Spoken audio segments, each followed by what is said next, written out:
Yes, niba ufite miliyoni 25 ukaba ukeneye ikibanza kinini gifite ubuso bugera kuri 550.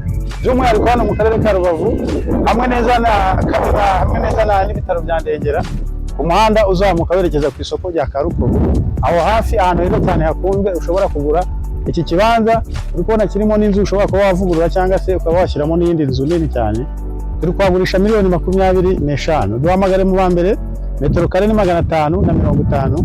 Zoning ni R2, ni ahantu heza cyane wagura kuri aya mafaranga tubabwiye miliyoni 25, ukaba ukoze deal nziza cyane. Ntucikwe, ukomeze ubane natwe. Rubavu Buy and Sell, by'umwihariko Emmanuel guturuka muri Rubavu Buy and Sell.